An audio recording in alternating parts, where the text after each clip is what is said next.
Coach, good to have you again. After dropping the overtime heartbreaker to West Middlesex, your team's gone 4-0. Not allowed a point to be scored in 16 quarters of play while putting 221 points on the scoreboard. That's an impressive start to the season. How are you feeling now that we're halfway through the season? I'm feeling pretty good. 4-1's not a bad place to be.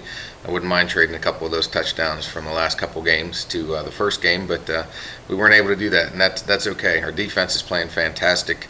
4 shutouts in a row is something that I never dreamed of, and it's going to be tough to continue that, but we're going to work hard to do it. Coach, Friday night the Blue Devils hosted the Maplewood Tigers, and they came out and took care of business right away, putting 28 points on the board in the first quarter.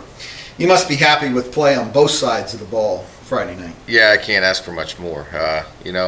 We gave them the ball early on the 9-yard line on that open kickoff, and we were able to recover from that, stuff them on 4 plays, and then the offense took over from there. From there you show the efficiency of us going, 95 yards or so in about 4 or 5 plays. And so, offensively it's great because, we're putting up a lot of points early in the game, and that makes things a little bit easier on the defense. They don't have to stress out quite as much. Coach Turner can throw blitzes and coverages and everything else that really kind of messes up the other team. So, putting those kind of points up early allows things, a little easier for the defense, and it makes the game go a lot smoother. You're not stressed out. You don't have to worry quite as much as if it's a nail biter. Once again, the younger players saw a lot of playing time, really starting in the second quarter. How's your veterans, your starters, handling watching a lot of the game from the sidelines? They're doing okay. They get frustrated at times because they have their goals. They look at what some of these other players are putting up week in and week out, and they could put up those same numbers if they were playing the whole game. But they also understand the situation that when you're up 40 points at halftime, that there's no need to go in and run it up. Now they did push on in the second half. Those varsity starters wanted to make sure that they got to stay in on defense. It's funny because they weren't that concerned about offense anymore. They wanted to stay on the defense, and they have that goal of those shutouts now, and that's one of their goals for the remainder of the season. So they pushed me to play them a little bit more in the second half, which I did, and they're okay with it, and the young guys are doing very well. You look at it, and most of the time they're playing against the varsity starters from the other team for quite a long time in the second half. So they're getting some great experience, and they're proving that they're worthy of playing time as well. This week the Blue Devils are traveling down to Cochranton to take on the Cardinals in another Region 2 matchup. What should we expect to see this week, Coach? It's going to be a different game, I think. Cochranton runs a lot of different formations that we haven't seen. They're going to throw everything they have at us. It's their homecoming, so I guarantee you they're going to be up and ready to go for that. And it looks like right now there's a decent chance we might see some significant rain for the first time, looking at the extended forecast. So that'll be something we really haven't had to deal with much this year. So I think it'll be a little bit different than what we've seen the past few weeks. It's pretty clear that you have some players that could be putting up some huge numbers if they were in a game longer. Getting any complaints from them? Not at all. Not at all. They all understand. Their biggest concern is what the scoreboard says at the end of the game, and as long as we're ahead, that's their biggest concern.